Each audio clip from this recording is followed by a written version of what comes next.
Good morning बच्चों, मैं अभिषेक मिश्र, PGT chemistry.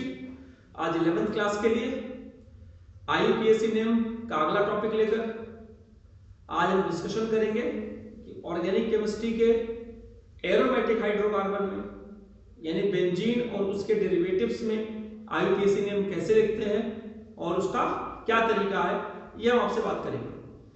सबसे पहले हम आपको ये बता दें कि जो बेंजीन रिंग है उसका जो फार्मूला होता है सिंपल सा C6H6। अल्टरनेट डबल बॉन्ड यहां पे लगे होते हैं। अल्टरनेट डबल बॉन्ड को इस तरीके से भी दिखा सकते हैं आप और करके, आपकी मर्जी। और कहीं कहीं पर इसको इस तरीके से भी दिखाया जाता है कि डबल बॉन्ड की पोजीशन डिलोकलाइज्ड डबल बॉन्ड है और इसी को एरोमेटिसिटी कहते हैं। इस रिजोनेंस के चक्कर में जो डबल बॉन्ड डिलोकलाइज है ये बेंजीन रिंग हाईली स्टेबल होता है और ये इसका डबल बॉन्ड नॉर्मल कंडीशन में ब्रेक नहीं होता। ये हम बाद में बात करेंगे दोबारा हाइड्रोकार्बन में। अभी हम सिर्फ ये डिस्कशन करते हैं कि बेंजीन की फैमिली में दो तरह के मेंबर होते हैं।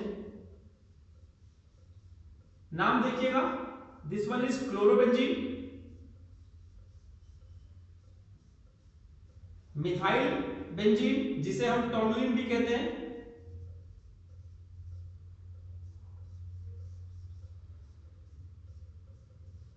फिनॉल जिसे हम हाइड्रोक्सी बेंजीन भी कहते हैं,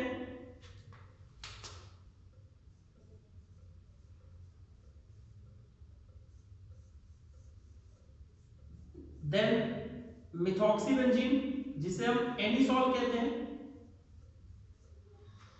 और बेंजीन रिंग के ऊपर अमीनो ग्रुप जिसे हम एनिलीन कहते हैं या फिर बेंजीनामीन कहते हैं। जो दूसरा उसका फैमिली में डिफरेंसेस है, जो अदर ग्रुप है, this one is nitrobenzene, benzaldehyde,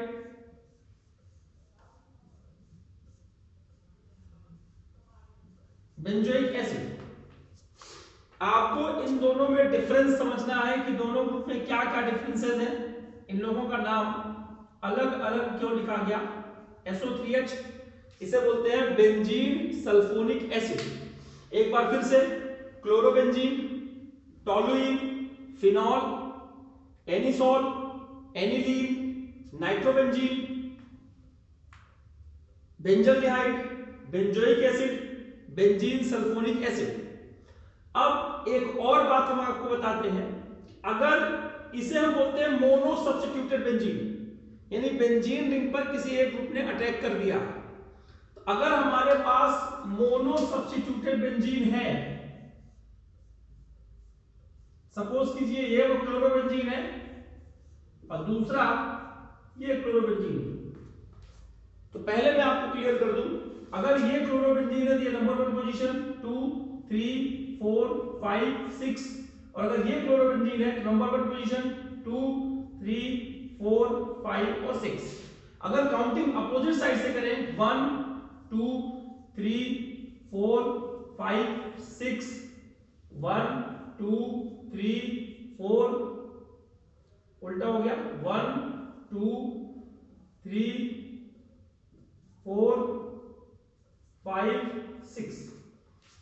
किसी भी तरह से आप नेमिंग कर लेंगे तो जो याद रखिएगा, ऐसा हमेशा नहीं होगा कि आप नंबर 1 कार्बन ऊपर वाले को ही मानेंगे। जहां पर पहला सब्स्टिट्यूशन है that carbon atom is number 1 carbon atom. In first case this carbon is number 1, in second case this carbon atom is number 1। Counting वहां से करेंगे जहां पर क्लोरीन या फिर कोई सब्स्टिट्यूटेड ग्रुप वहां पर लगा हुआ है। अब देखिए इस चीज को ध्यान से कि 2 और 6 पोजीशन को ऑर्थो पोजीशन कहते हैं और 3 और 5 पोजीशन को मेटा पोजीशन कहते हैं और 4 पोजीशन उसको हम पैरा पोजीशन कहते हैं।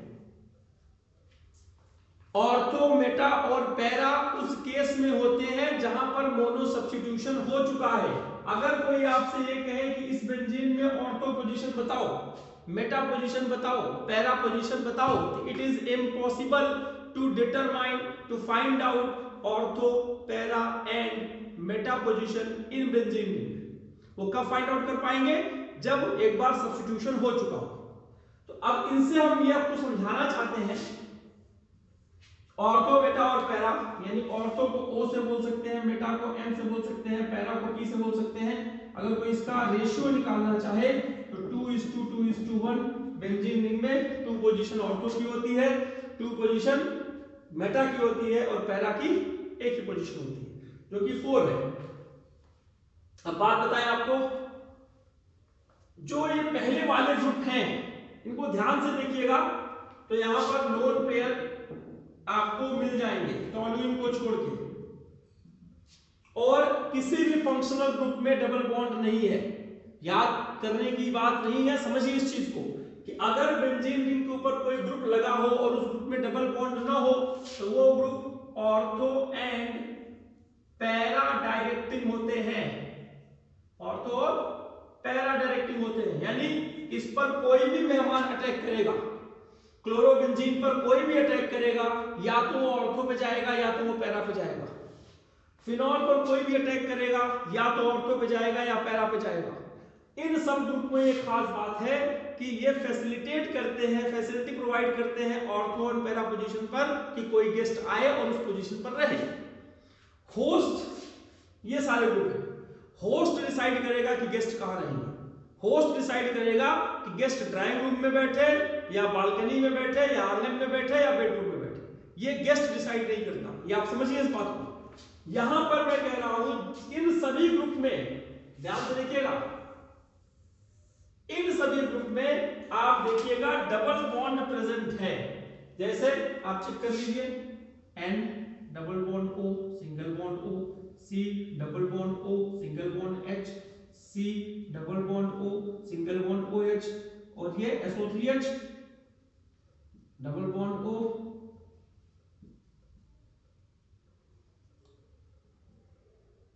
तो मल्टीपल बॉन्ड के प्रेजेंस होने के कारण ये मेटा पोजीशन पर जाते हैं।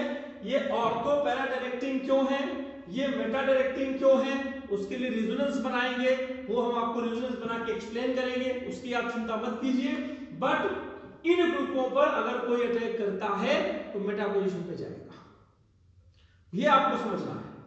अब मैं कुछ एग्जांपल आपको बता देता हूं IUPAC नेम के, ताकि आपको समझ में आ जाए। जैसे आपका बेसिक ग्रुप, एक सिंपल सा एग्जांपल लेके चलता हूं, क्लोरीन नाइट्रोजन।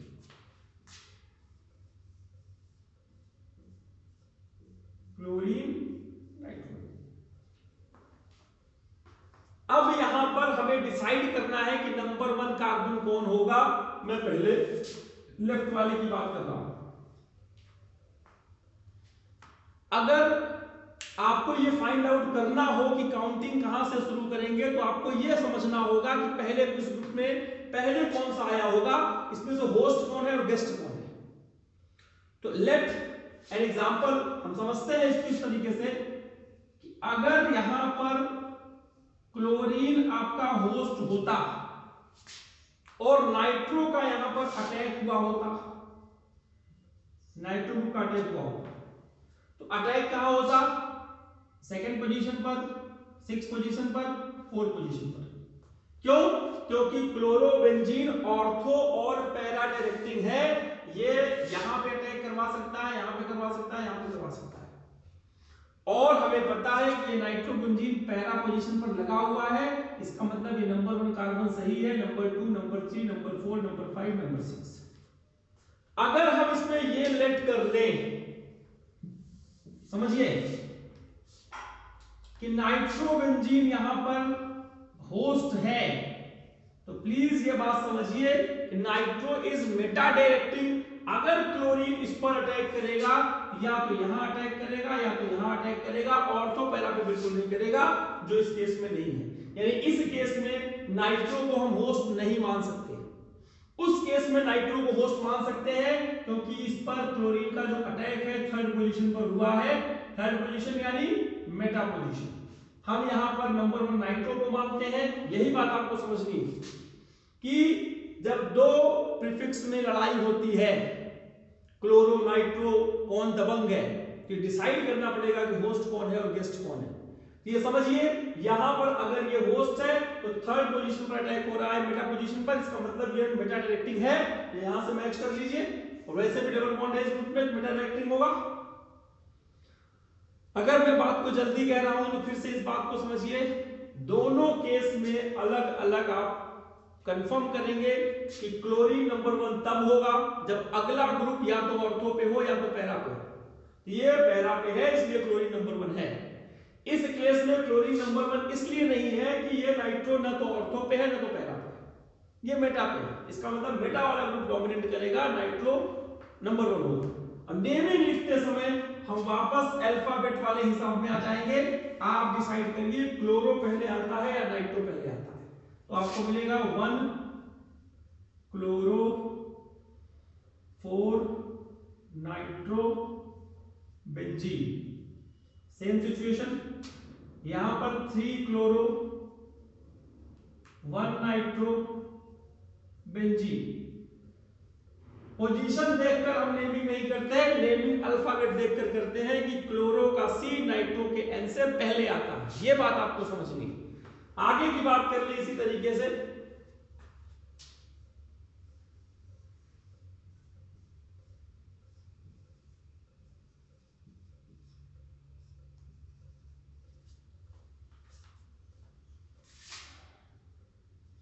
C2H5। अब आप अपने तरीके से चेक करेंगे तो ये नंबर 1 पोजीशन आएगा, नंबर 2 आएगा, नंबर 3 आएगा, नंबर 4 आएगा, नंबर 5 आएगा, नंबर 6 आएगा। क्लोरो नाइट्रो इथाइल, तो सी पहले आता है, 1 पे क्लोरो 4 पे इथाइल और 2 पे नाइट्रोबेंजीन। आप ये नेमिंग समझ सकते हैं। इस तरीके की प्रैक्टिस आप कर लीजिएगा 2-4। ये झगड़ा केवल प्रीफिक्स वाले में होता है। जब कोई दबंग ग्रुप आ जाए यानी सफिक्स वाला, तो होस्ट और गेस्ट का कोई झगड़ा नहीं रहता, जो दबंग है वही होस्ट होगा। लाइक अगर हम यहां पर फिनॉल की बात कर रहे हैं तो नाइट्रो मेटा पे भी लगा हो सकता है, पैरा पे भी हो सकता है, कहीं भी हो सकता है। अब हमें ये मान के चलना होगा कि नंबर 1 पोजीशन OH वाली है, नाइट्रो कहीं भी लगा हुआ, उससे कोई मतलब नहीं है। अब क्या लिखेंगे, 3,4 डाई नाइट्रो फिनॉल। और इसी तरीके से अगर फिनॉल में नाइट्रो ग्रुप 3 बार लगाओ, लिखेंगे 2, 4, 6 ट्राई नाइट्रो फिनॉल। इसी को पिक्रिक एसिड कहते हैं, PICRIC, picric acid, common name है पिक्रिक एसिड। 2, 4, 6 try nitrophenol. और अगर यही फिनॉल हटा के क्लोरोबेंजीन लगा दिया जाए तो फिर क्या नाम हो जाएगा, देखिए 1 पे क्लोरो क्योंकि सी पहले आएगा, 2, 4, 6 ट्राई नाइट्रो बेंजीन। ये समझिए इस चीज को। अगर यहां सीएल आ जाता है तो फिर से प्रीफिक्स का झगड़ा शुरू। फिर लिखेंगे 1 क्लोरो 2, 4, 6 ट्राई नाइट्रो बेंजीन। और अगर यहां पर बेंजल्डिहाइड दूसरा ग्रुप है, इसे बोलेंगे 3 ब्रोमो बेंजल्डिहाइड। अगर इस तरह की नेमिंग है बेंजोइक एसिड, बोलेंगे 3 नाइट्रो बेंजोइक एसिड। जब सफिक्स स्ट्रॉन्ग है, दबंग है, उसी को नंबर 1 मानेंगे। फिर हम गेस्ट और होस्ट का झगड़ा बिल्कुल नहीं करेंगे। और अगर प्रीफिक्स की लड़ाई है, हमें ये चेक करना होगा कि कौन पहले आया होगा, कौन गेस्ट होगा और कौन होस्ट होगा। अगर ये बात आप समझ लेते हैं तो मुझे नहीं लगता कि इसमें कोई परेशानी होगी। और बेंजीन रिंग को जब हम ब्रांच में ले लेते हैं तो फिनाइल ग्रुप बन जाता है, जिसको इस तरीके से देखा जा सकता है।